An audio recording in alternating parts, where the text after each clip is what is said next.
लोकसभा चुनाव 2024 के परिणाम रिजल्ट आ चुके हैं, जिसका सभी को बहुत बेसब्री से इंतजार था।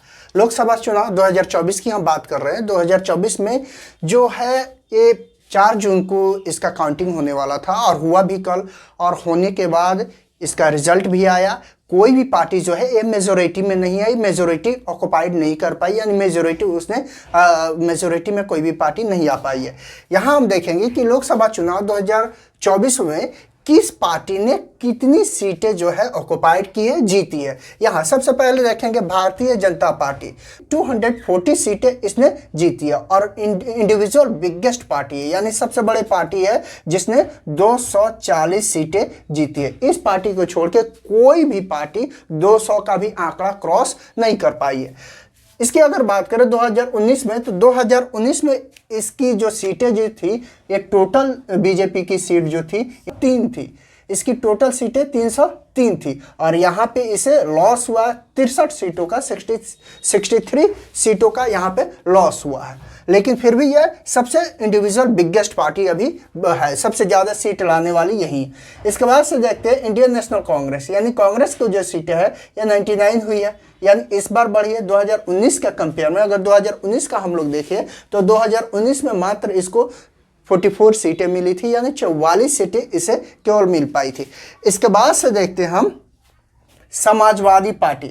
समाजवादी पार्टी को उम्मीद नहीं थी कि यूपी में 37 सीट ये जीत पाएगी, सबसे ज़्यादा, जबकि यूपी जो है वह बीजेपी का गढ़ रहा है। वहाँ पे एक कायस लगाए जा रहे थे, ये उम्मीद लगाई जा रही थी कि सबसे ज़्यादा 80 सीटों में से यूपी में जो कि है टोटल सीटें 80 है, 80 में से कम बीजेपी जीतेगी तो 50 से 60 सीटें जीतेगी कम से कम। लेकिन इसका जस्ट अपोजिट हुआ और यहाँ पे 37 सीट समाजवादी पार्टी यानी अखिलेश यादव की पार्टी ने जीती है। उसके बाद से हम बात करते हैं तृणमूल कांग्रेस की। तृणमूल कांग्रेस जो है ये बंगाल की पार्टी है, ममता बनर्जी की पार्टी है। इसने 29 सीटें जीती है बंगाल में। डीएमके 22 यानी 22 सीटें जीती है।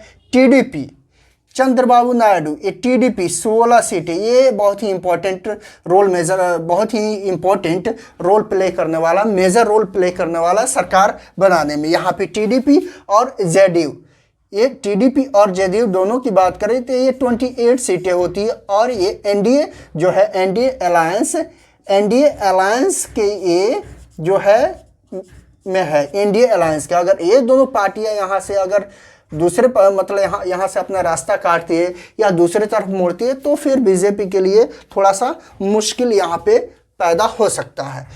शिवसेना, यहाँ पे शिवसेना यूबीटी 9 सीटें इसने जीती है। एनसीपी शरद पवार के 8 सीटें इसने जीती है। यहाँ पे देखेंगे शिवसेना शिंदे गुट जो है इसने 7 सीटें जीती है। इसके बाद हम बात करते हैं कि लोजपा यानी रामविलास पासवान के एलजेपी जो है या रामविलास पासवान है, इन्होंने 5 सीटें जीती है। फिर यहाँ पे अगर बात करते हैं यहाँ पे हम YCRCP, तो इसने 4 सीटें जीती है। फिर आरजेडी कल जो है ये 8 सीटों पे लीड कर रही थी। काउंटिंग समय में ऐसा उम्मीद था कि 8 से 10 सीटें आरजेडी जीतेगी, लेकिन ऐसा हुआ नहीं। ये मात्र 4 सीटों तक ही सिमट के रह गई आरजेडी। सीपीआई 4 सीटें जीती है। फिर IUML जो है इसने 3 सीटें जीती है। आप जो है इसने भी 3 सीट इसको भी मिली, आपको भी। JMM जो है इसको भी 3 सीटें और अन्य वे निर्दलीय है वो 38 जीत के आए।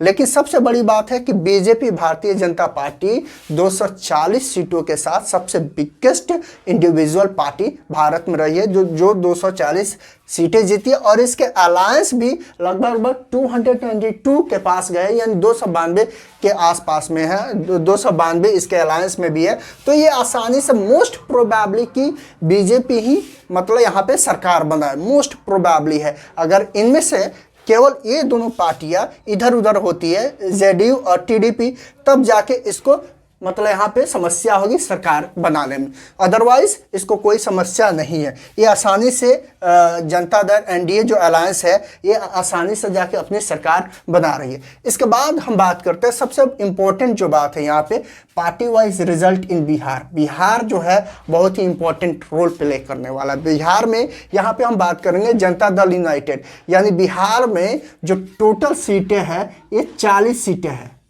पार्लियामेंट्री जो सीटें हैं वो 40 सीटें हैं बिहार में, पार्लियामेंट्री संसदीय सीट है।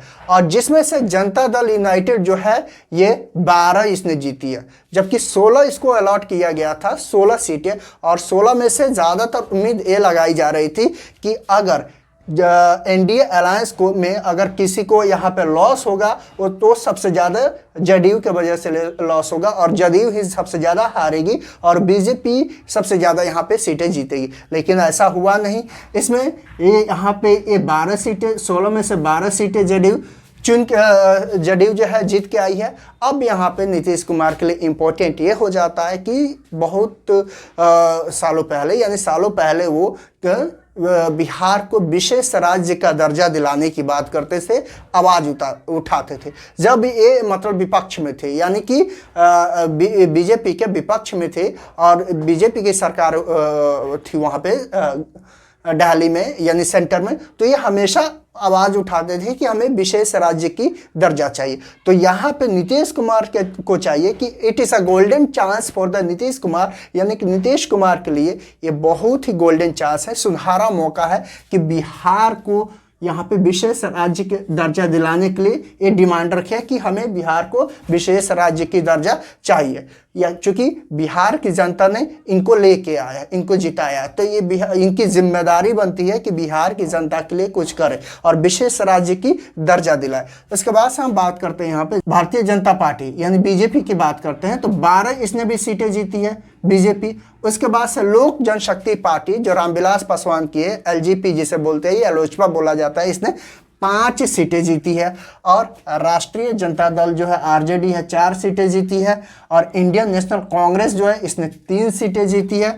और फिर यहाँ पे कम्युनिस्ट पार्टी ऑफ इंडिया है, इसने भी 3 सीटें जीती है। और हिंदुस्तान आवाम मोर्चा जो पार्टी है हम से जो है यानी जीताराम मांझी की ये पार्टी है, इसने 2 सीटें जीती है। और इंडिपेंडेंट यहाँ पे 1 सीटें जीती है, इंडिपेंडेंट कैंडिडेट। टोटल मिला के जो ये सीटें होती है 40 पार्लियामेंट्री सीट बिहार में होती है।